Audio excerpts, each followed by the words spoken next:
Yeah, welcome It's back. good over. Welcome. You need your thing. We're doing that? You need your cushion. Oh. My bad. I thought you. Yeah.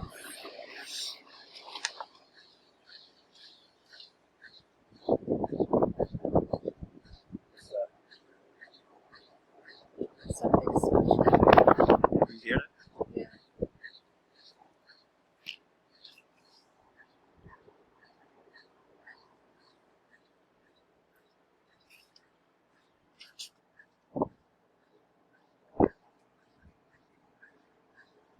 I think it's Oh, okay. dry.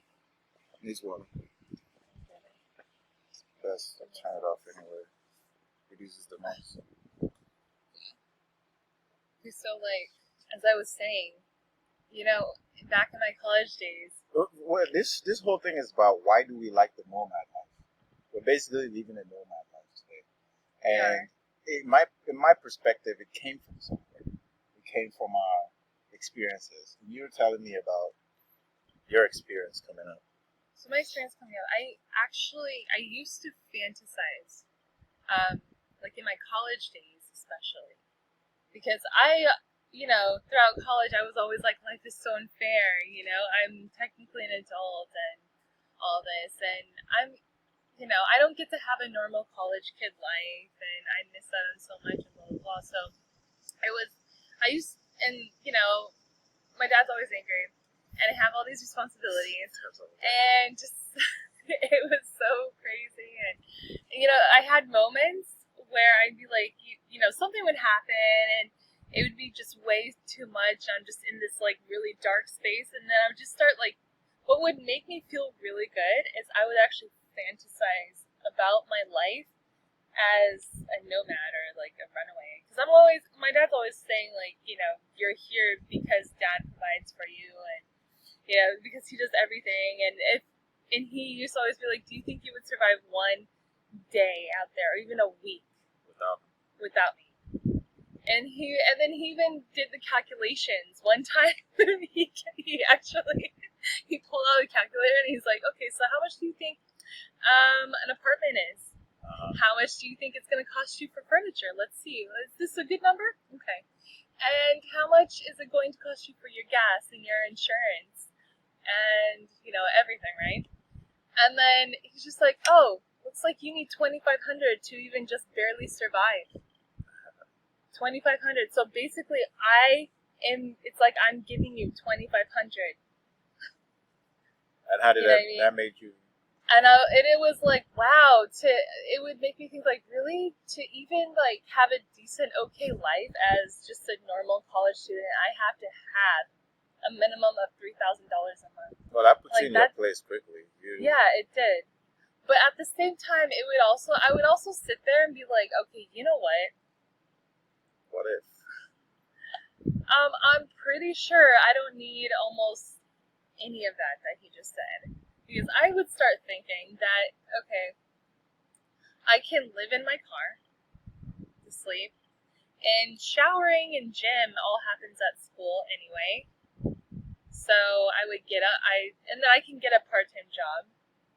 I can work for minimum wage at Panda Express or whatever I can get locally. This is a college town, there's so many like fast food places all over the place. Like, I'm pretty sure I can get something, that will pay me a minimum wage where I can cover my food costs and my gas. You know what I mean? And then I was also thinking that there are homeless student resources at the school, and they usually give you like groceries and some other resources. So I would have that. Um, Obviously I'm still going to school. My school's still paid for, and what else do I need? I need food. I need shelter. I need, a place to shower and get dressed. I need some storage for my clothes and stuff, which is obviously the trunk of my car. Um, and I need to be able to get around. You thought you could do that better than 25. You didn't get that for cheap. For sure. Basically, I was like 100% sure. I could just walk out. All I need is my car, really, because I can handle everything else. and I can take care of myself, and I'll just live this nomadic life where I just live in my car. And I honestly didn't think that was gross or trashy or homeless, or I didn't think of that as a problem. That's interesting because there are a lot of people who find identity in their things. Like they couldn't even imagine separating themselves from all their hoarded items in the garage, in their rooms, in their cars. They thought of abandoning those things and taking to the road gives them anxiety. You're not that. Yeah, that didn't hurt me at all. The only thing is, I mean, because I always think about if something were to happen, what stuff. Okay, I used to do the exercise in my head as a child all the time because for some reason I was always so scared that one day, what if our house burnt down? Because we always have fires. Yeah. So as a child, in California, living in California, as far as I can remember, like 5, 6, whatever, there was always this fear of fires. Like every fall comes around, every summer and fall. So anyway, I always thought, well, what happens if our home burns down? What do I have to grab? Like if I have just 1 minute to run around my room, what do I grab? And so I would always I already had it planned in my head. There was a box of special items that I called my memory box, and I labeled it. And so this had whatever items were really, really important, right? It was already packed and ready to go. And then, of course, I just know that I have to have some just basic clothing and all that. And then it's my phone as I got older, But you never actually did. No, this never happened. But in my mind, I already knew that I had certain items that I had to go for. And in what order they had to be grabbed just in case I don't have enough time. So, touching on the inexpensive part, would you say that since we started living this nomad life, I'd say we started living the nomad life a couple months ago? Okay, so to give context, we were living in an apartment. It got too expensive. Our economic situation took a downturn, so it made sense that we move in. It was just cheaper because we already had this. We needed to move into this RV. It was sitting in storage. It was sitting in storage, and it was just becoming this money pit. Right. And we tried to get rid of it, back when we were trying to reduce all of our expenses because we saw what was coming and we knew we could not sustain our life. It was time to make some drastic decisions. We had to make huge decisions. We let go of your dream car. We had to sell that. Sold my Tesla. It was a 2020 Tesla Model X. I bought brand new. I had it for over 2 years, and I really liked that car. And then your special truck, we had to get rid of that one too. It was a brand new Ram 2500. Laramie with every all bell, the bells. everything. It was a comfortable truck. Okay. It was a very nice truck. It pulled this entire unit. It's a 28-foot fifth wheel. It pulled it from California to Florida.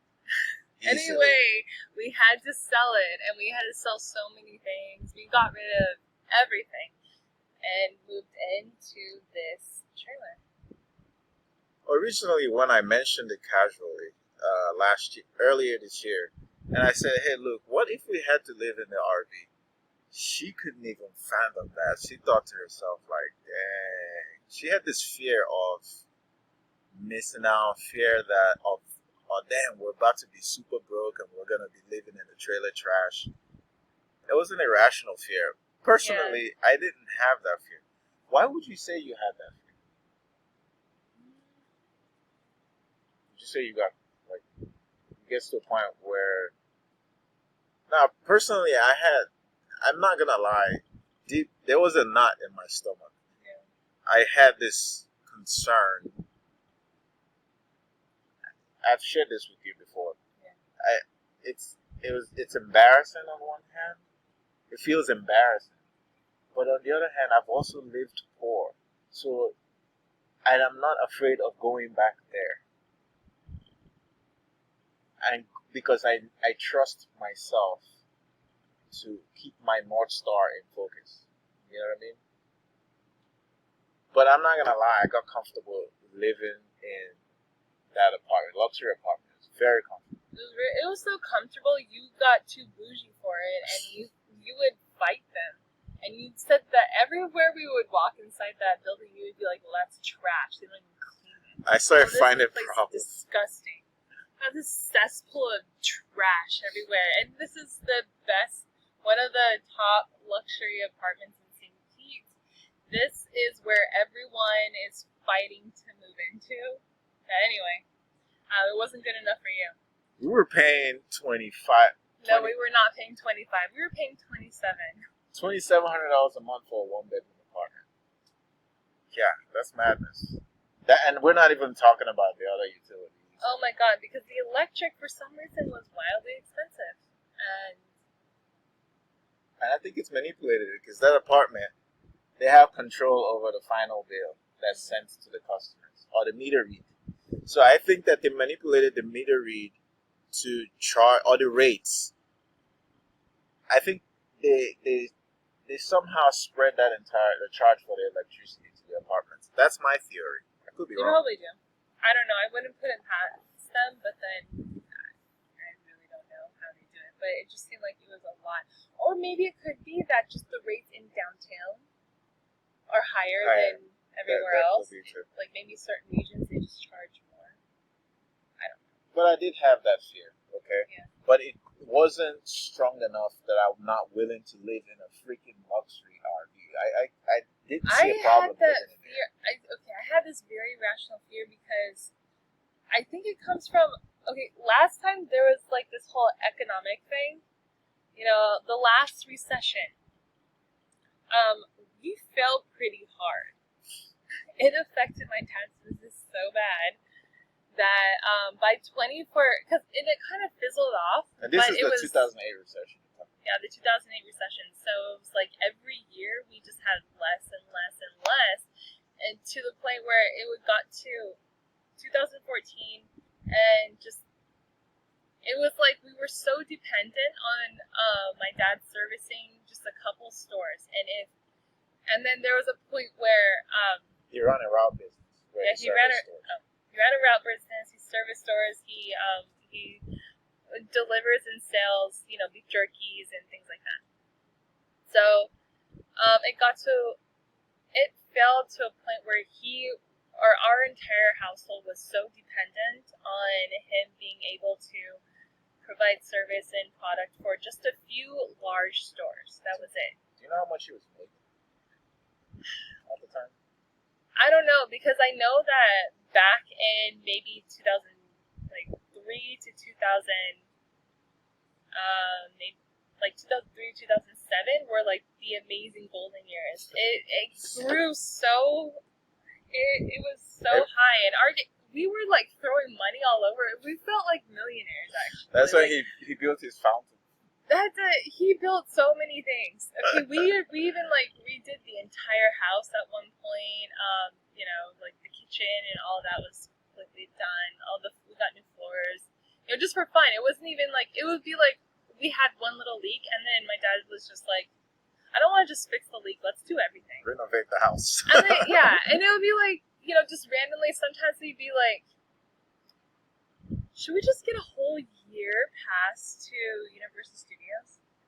Just like for the entire family, and it was just, I don't know, there was a lot of money, a lot of shopping that we would do all the time, and places we go, whatever. Anyway. Fast forward, so you lived that experience. So yeah, I lived an experience where my dad was making a lot of money. I don't know how much he was making because his tax returns will tell you that he was poor, but the cash flow was huge. But then after the last recession, it was like every year he was making half of what he made the year before, and it fizzled down to the point where if he didn't service those stores, then we couldn't pay the mortgage. So did he get delinquent at one time? What, with the house? Yeah. Oh, you don't know. No, we didn't. But yeah, I was. Oh my god.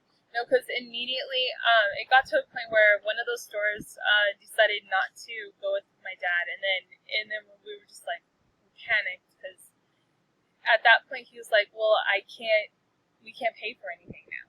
And then so he was calling all his friends, and I think someone said, "Oh yeah, he can work a few shifts and my store. So he was essentially looking for a job. Yeah, he was looking for a job, and he was so desperate for getting a job for a while, just to kind of like tide us over. But at the same time, in his mind, he could still buy another business or something. Because after he sold off all the rest of his product and and his trailer and all that, then he was like, okay, I have a chunk of money. Let's try to buy a small business already going, and then maybe that's going to be how it is.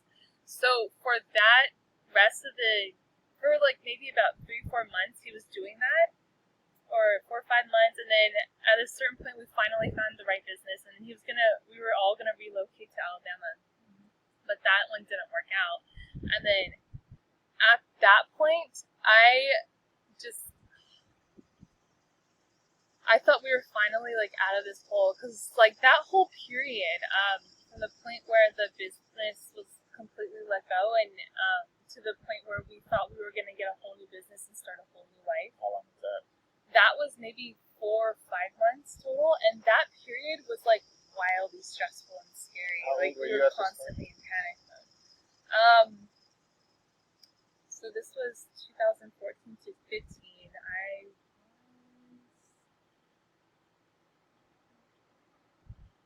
What? In your 20s?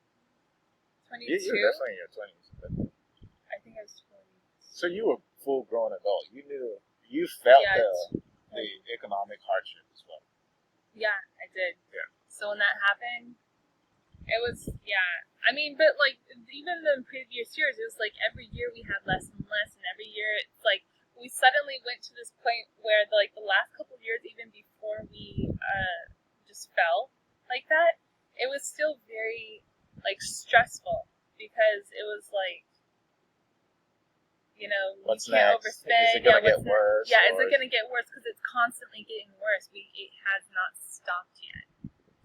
And so, if you can imagine, every month your spending is like tighter and tighter and tighter, and then you start questioning whether or not you can even do anything, go places. So would you say that you put your guard up from that point? From then you had that constant fear of economics or your money or money was huge, and just especially like these recessions. Being poor. It was an intense fear of being poor. That's when it started. When suddenly there was no income coming in, that was insane panic. And just those like dark months were so scary. But, and then finally I think it was like June or May of 2015, my dad started working for Frito-Lay.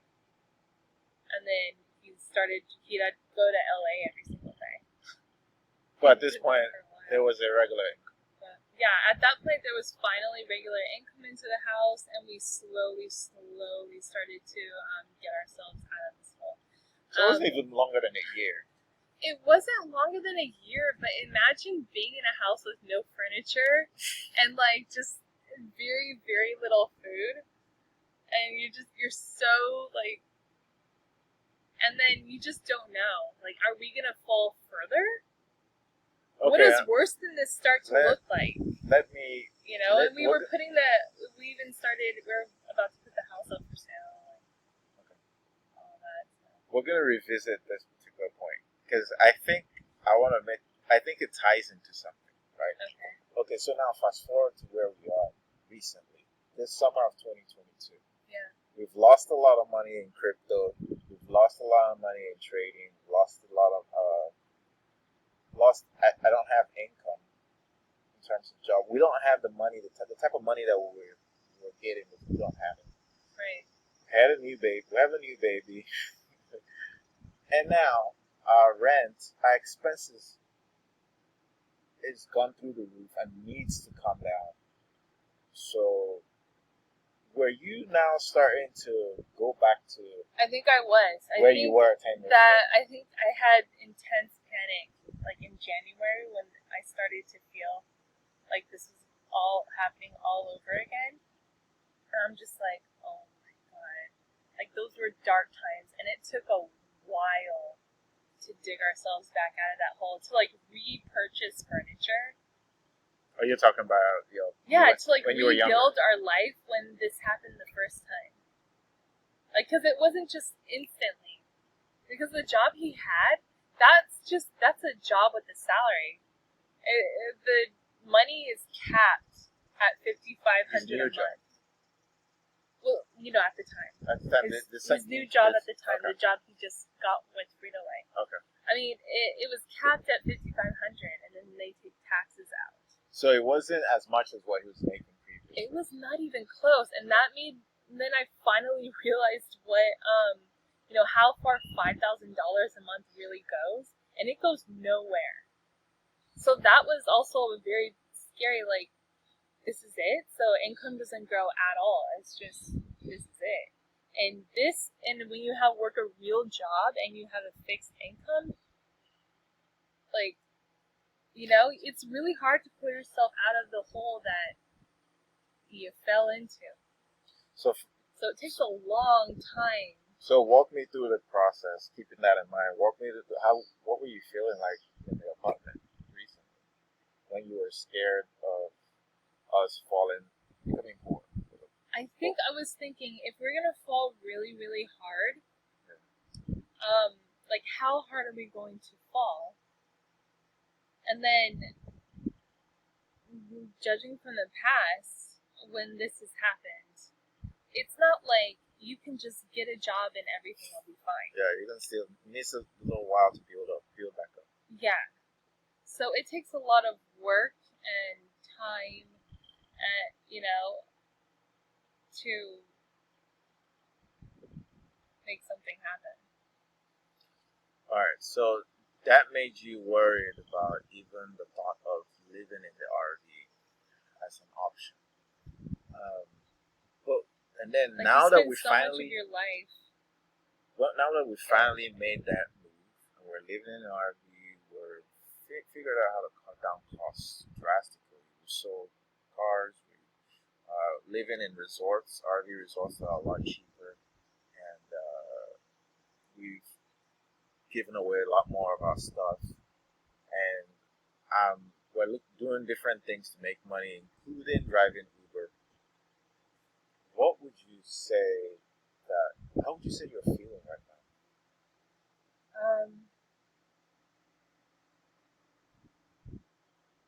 So I feel like I go through an emotional roller coaster all month, like. Okay. And especially given how we're in the middle of it, and I'm an adult now, and I can actually see what's going on money wise, and I'm actually part of it. Right.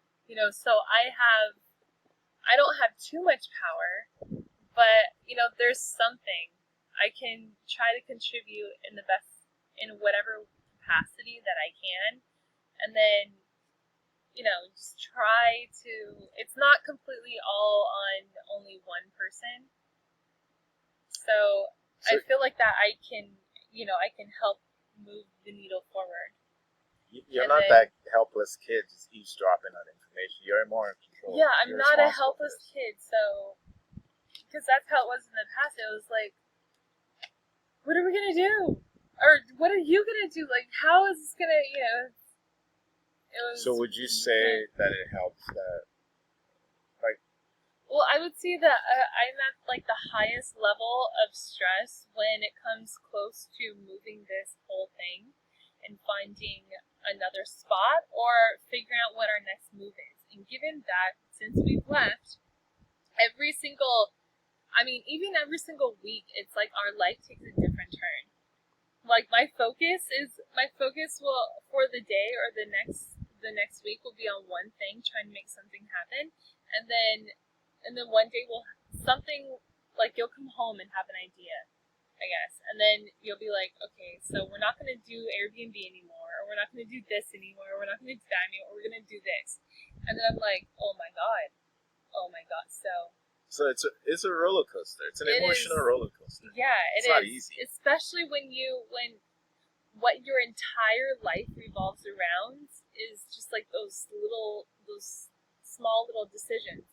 Like, where are we gonna move this RV to? which park are we going to? How much is that park going to be? We have to make sure it's under a certain number. And then also, like, are we going to continue living in this, or are we not going to continue in this? Because at a certain point, you wanted to start Airbnb hopping and then putting this thing on Airbnb. Right. So, and this whole time, I'm actually looking for an RN position in a hospital that can give me more income. So we're still going through it. I've applied for a job. Well, actually, just interviewed and got an offer.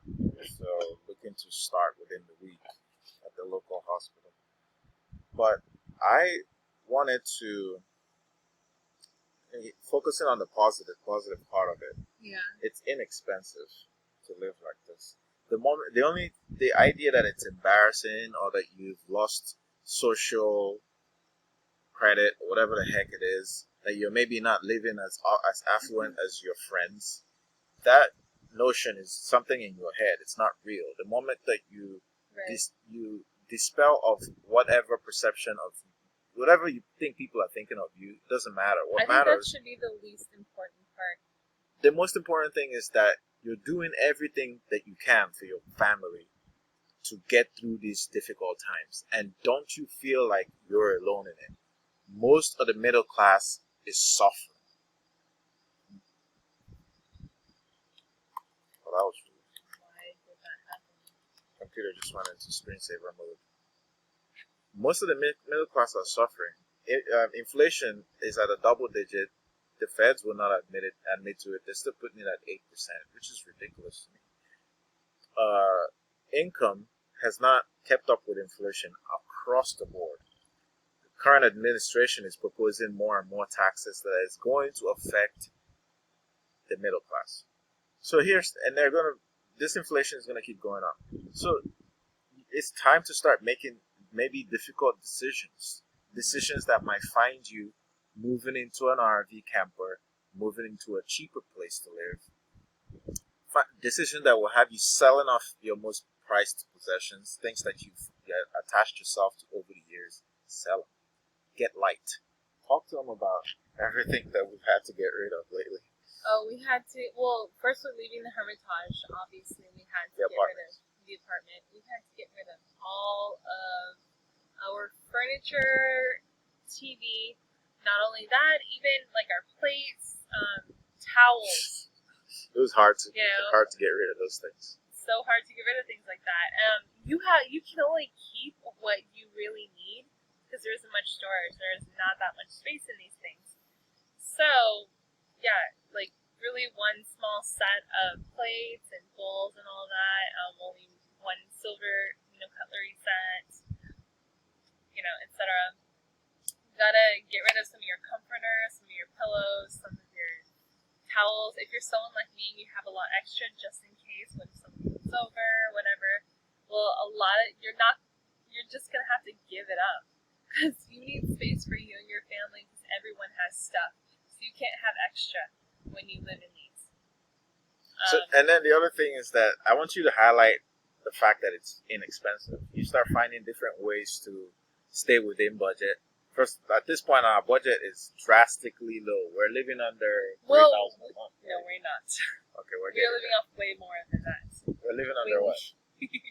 But so going from when we were still living in the apartment, our expenses were actually at $15,000 a month. We were spending $15,000 a month. That was just our basic living, because that doesn't include any kind of random fun we might want to have. That would be extra. Or even any trips that we had been taking in the last several months before we left. We were taking trips. We were going places and flying. Nothing wrong with that. There's nothing wrong with that. But, there is something wrong with that when you have no money. And apparently we had no money.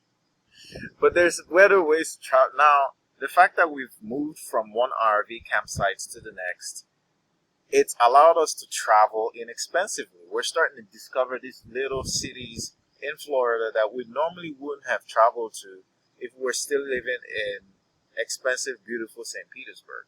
If we were still living, we never would have left, and we never would have even ventured out to visit Not any this of far. this. Not to these places. Oh, for sure. Not this, because you will not drive. far. If it's further than 30 minutes, you're like, no, we're not going. Like, forget it. If it's further than 30 minutes of where we live, then I guess we're never gonna know. We're not gonna ever see it. Let me clarify. I do drive. The thing is that my idea of traveling was to travel with a motorhome. We've done it before. It's easier to travel with a motorhome because you're carrying the entire thing, the entire house on wheels, and wherever you pull over, they say home is where you park it. Literally, where you park, that's your home. But with a fifth wheel camper, it's a lot more headache. You need a truck to be able to pull it, and you have to park at designated areas, or you're gonna get in trouble with the law. Plus, it's so much more difficult to boondog or anything like that. You're not going to be able to get away with sleeping in residential areas like we used to do at the motorhome. Yeah.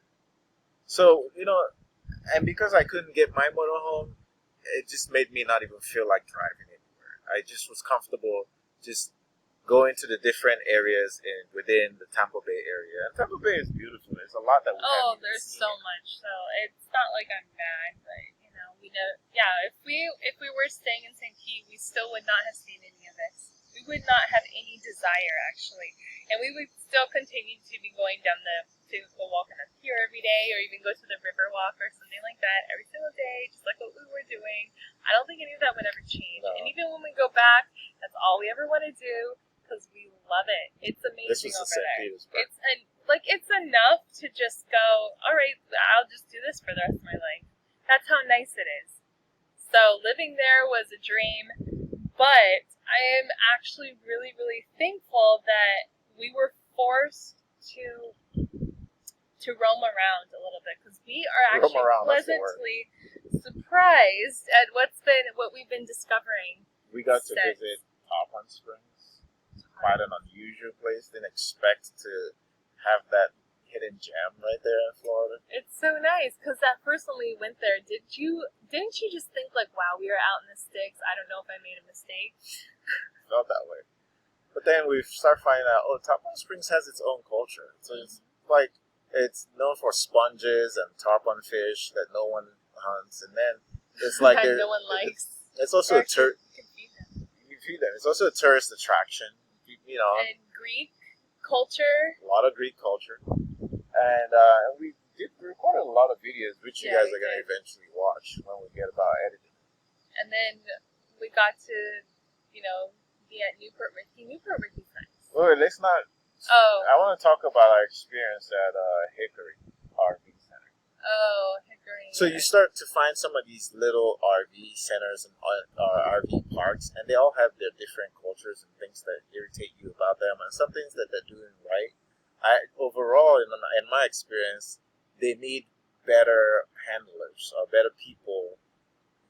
I would say more people who are more progressive that can give their RV parks more life and more inviting. So we had. I agree. We had, for the most part, people keep to themselves, and we didn't have any overt issues. I enjoyed my stay there. Well, see, the thing is, we moved there because you wanted waterfront. That's the only reason why we were willing to pay double what everyone else is paying just to have this place. But it was actually overpriced anyway because $1,500 a space. Overpriced, and I don't think it's regulated, so they can put whatever number that they want. Whatever people are willing to pay, then that's the price. That's what they charge, and they charge us $1,500. And these people had the audacity when we were getting ready to leave to say, "Hey, look, you need to pay more for electricity." Meanwhile, the arrangement before we even got there was, you get the 1 month free. Electricity is included in the $1,500. And any months after that, if you stay over 30 days, then they start charging you for your electric. Right. That's what they said. So we didn't stay over a month. We decided that we're only going to stay there for 1 month. So obviously we shouldn't be charged electric. But, when we moved the next day, they called us and were like, you owe us electric.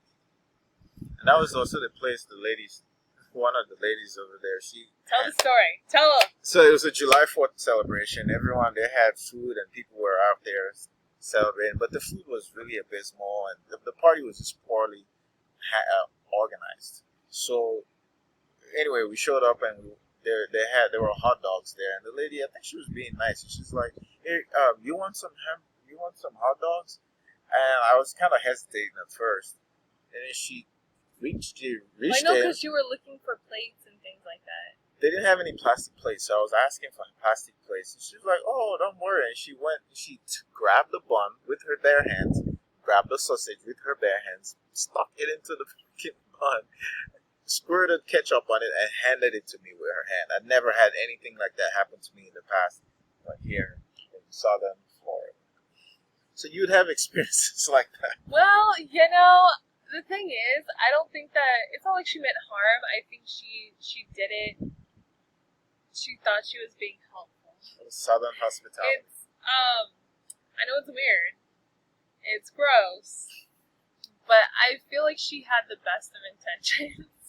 I give her the benefit of the doubt. It's a good spirit. So, but overall, you start finding these different places that you know, for the amount that they're charging, they can do better. They can offer more value to the customer.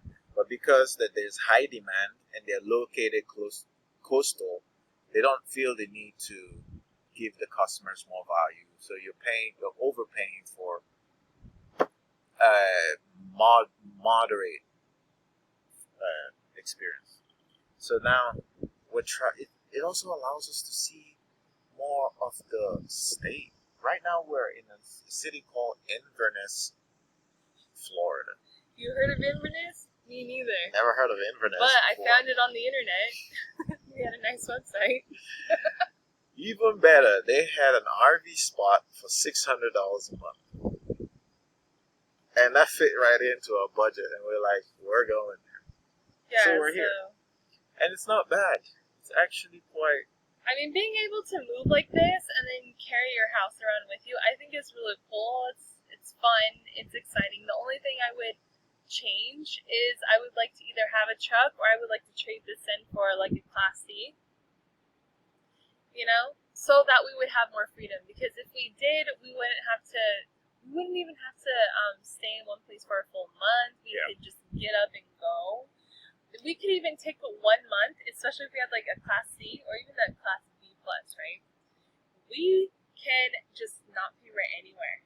Let's see how far we can get, or just how we've done this before. That's why I feel like it's like obviously we can live for free. So would you say all we need is to pay our RV rent, our mortgage? And would you say it builds character to live like this? I would say that, yeah, it builds character. It's more fun. You know, it would if we could do that, I would, like, yeah. And imagine having a Class B, right? So it's a lot easier to drive long distances and, you know, have all this space. What if, after that, we just take off whatever nurse contract you get? Like, you just go, That's the plan. I've seen some $5,000 a week contracts, and I'm eyeing those. I mean, it wouldn't even matter anywhere in the United States. We could just go, and then we'll just live wherever we want. We don't even have to pay for rent anywhere. We don't have to pay for camp spots like this. We could just keep going like as we did that one time. So far, just to summarize, it's inexpensive to travel like this. It builds character and resilience because you're able to think on your feet, you're able to problem solve, and we're quick to make difficult decisions, keeping our goals in focus, right? And the other things that we get to see the country, we get to see the state. Yeah. And we're able to like live outside our bubble and see the state. I'm glad that we get to see the state. We get to see more things and have more adventures. We learn so much about different cities. We really do. I actually do enjoy this. What I've really started looking forward to whenever we go to a new city is I'm actually really excited to see their rec center or like their Oh, that's Their another cool parks. thing. Oh, Whatever the parks. park and recreation thing is, I want to go there. Because it seems like that's where the magic happens. Yeah, I mean, technically, that's what the pier is, right? In St. Pete. You get an idea of how the city views themselves. Yeah. Yes. Because that's their best effort. That's all it is. It's their best effort. You build some structure around like a lake or an ocean or At the a river. Yes, and then you make it really exciting for people to come and have activities. Like, the more activities, the better. If there's something for everyone at the park or, wherever it is, then, like, I mean, like, it's magical. And each one of these cities has different things. Like, when we went to Top on Springs, it was, they had that splash pad, and then they had the downtown area. Yeah, it was so cool how they did. Yeah, they had that splash pad, and then across the street, next to the splash pad, they had, on one end, it was like the playground for kids, and then the other side, it was the dog park, and then across the street, it was the workout park. And then over there, across the street on the other side, it's like the part where you enter the river, or like the launch for your kayaks. And then you cross the bridge. And then in Newport Richie. Yeah, and then you cross the bridge, and then you have like all of the Greek stuff. It's like little Greece right there. It's like everything, and they have the sponge dogs. Right. Sponge dogs. That's their famous thing. It's their tourist attraction. Yeah. We made a documentary about that. And it's totally free to go to see the sponge dogs. Sometimes you actually see the guys who caught the sponge like fresh, and they're like cleaning them out. Yeah, cleaning it out and all that. Anyway. Then we go to Newport Richie. Newport Richie was so cute. Oh my god, it's like so that spot. cute. It's really cute. So it's like this big old, it's not even a big lake actually, it's a small little lake. But the way that they designed, they built structures around it that just look magical, especially at night when everything's lit up. Yeah. This nice little like bridge on two sides, and then they even have like chairs and benches on like the little bridge dock area. And then next to on one end, there's like the stadium, and then they have, of course, bathrooms and all that. Then they have a museum and a splash pad and a children's park and stuff like that. And then after the parking lot, there's a river walk. It's a short river walk. But it's so nice. All the family gathers around there in the evening. It's well lit. It's just chill. We took several walks out there. We did. And yeah, it's so nice in the evening, like late afternoon, evening times. Yeah. And you see everyone comes out. Like, that's where the community goes. And it's right next to downtown. So there's also, like, ice cream does well. Ice cream business does good over here. Yeah. There's several ice cream places, and everyone just goes to get ice cream, like, all the time. Yeah, we're in sunny Florida ice cream after culture, all. Man. And now that we ventured all the way out to Crystal River, Inverness area, this city has its own culture and personality as well. Yeah, we just discovered it the other night. So you learn so much when you travel like this. I encourage you all to just get out there. Get rid of those shackles, those debts, mortgages, and all those payments, those things that are holding you stuck in a place. Don't worry about your kid or your children. Bring them along. We have a 1-year-old, and she's doing just fine. She's handling it well. She's enjoying it. We have space inside the RV for her to run around, and also like we go to these parks for her as well. It's not just talk for about the rec centers. Different cities have rec centers. All these cities have rec centers, and they're all a little bit different. But usually they have like a gym and basketball and pools. Mm-hmm. And classes that you can take, like yoga class and karate class, whatever, So yeah, you can join the local rec center. You can look up local events, get involved in the city while you're out there. 3 months is a good time to go try out these different cities. 3 months, or I mean, if you want less, that's fine. But it only works if you don't have a job, because you need time to really take in the city. So 1 month in one city is enough if you're not working. The key to all of this is obviously moving your income online. That's the key. Yeah. Verizon, their home internet thing, modem, works within within the city or within the state. We've taken it along with us throughout this travels in the RV, and it works great. Yeah, so far we're in range or whatever they call it. Yeah. Yeah, so I mean, we just picked the same modem. I guess we'll, whenever we're in an area, if we come to an area that Verizon doesn't work, We have Starlink as backup. Starlink, it's satellite, and it's $100 a month. You buy the unit for $500. I don't know if the price has gone up now, but yeah. So dare to live, dare to take an adventure and visit the country. I promise you, you'll be a different person. You'll also grow. You'll have more tenacity.